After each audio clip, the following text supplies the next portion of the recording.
কক্সবাজারে ইয়াবা উদ্ধার করে মামলায় কম দেখানো ও আর্থিক অনিয়মের অভিযোগে র্যাব ১৫ ব্যাটালিয়ন অধিনায়ক সহ ৩ শতাধিক সদস্যকে বদলি করা হয়েছে। দর্শক, এই বিষয়ে আমরা আরও বিস্তারিত জানবো। সেই বিষয়ে আমাদেরকে বিস্তারিত জানাতে আমাদের সাথে সেখান থেকে যুক্ত হচ্ছেন সহকর্মী আজিম নিহাদ। আজিম,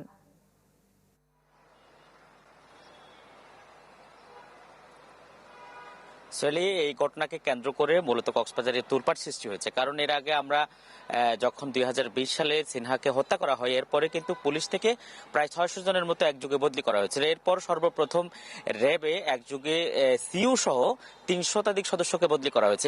এখানে আমরা যদিও র্যাবের যিনি মিডিয়া উইংয়ের পরিচালক ইন্তেখাব চৌধুরী, তার সাথে কথা বলেছি। তিনি যেটি বলেছেন যে তাদের যে নিয়মিত বদলি, এরই অংশ হিসেবে ৩০০ জনকে একযোগে ৩ দফায় মূলত তাদেরকে বদলি করা হয়েছে। তিনি এই বদলিকে অবশ্যই নিয়মিত বদলি হিসেবে বলছেন এবং একই সাথে বলছেন যে নির্বাচনের আগ মুহূর্তে প্রত্যেকটা প্রশাসনের যেভাবে রদবদলগুলো হচ্ছে, ঠিক একইভাবে একই প্রক্রিয়া তাদের রদবদলগুলো হয়েছে। তবে ইয়াবা সংক্রান্ত যে বিষয়ে অভিযোগ, সেই বিষয়ে তারা যেটা বলছেন যে অভিযোগগুলো তারা ইতিমধ্যে আমলে নিয়েছেন এবং এই বিষয়গুলো তদন্তাধীন।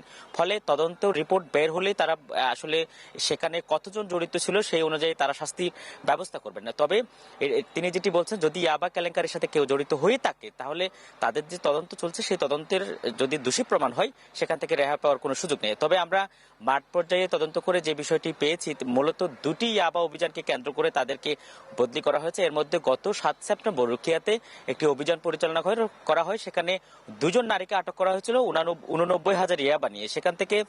সেখানে বেশ ১৬ লাখের মতো টাকাও উদ্ধার করা হয়েছিল। পরবর্তীতে যে কয়েকজনের নামে পলাতক আসামি দেখানো হয়েছিল, সেখানে সেলিম উদ্দিন নামে একজনকে আসামি করা হয়েছিল। সেই সেলিম উদ্দিনের বাবার নাম পরিবর্তন করে একজন সংবাদকর্মীকে হয়রানি করা হয়েছিল, যাকে কেন্দ্র করে মূলত এই তদন্তগুলো এগিয়ে যায় এবং ইতিমধ্যে র্যাবের সদর দপ্তর থেকে সেই বিষয়গুলো তদন্ত করছে।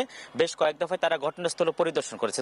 সর্বশেষ কি বের হয়ে আসে তদন্তে, সেটি এখন দেখার বিষয়। দর্শক, কক্সবাজারে ইয়াবা উদ্ধার নিয়ে মামলা ও আর্থিক অনিয়মে বদলি করা হয়েছে শতাধিক র্যাব সদস্যদের। সে বিষয়ে আমাদেরকে বিস্তারিত জানাচ্ছিলেন সহকর্মী আজিম নিহাদ। নতুন এবং ফিরে আসা গ্রাহকদের জন্য নগদে চলছে ক্যাশব্যাক সহ প্রতিদিন হাজারো উপহার জেতার সুযোগ। হবে আশা আর ফেরা, সারপ্রাইজ সেরা।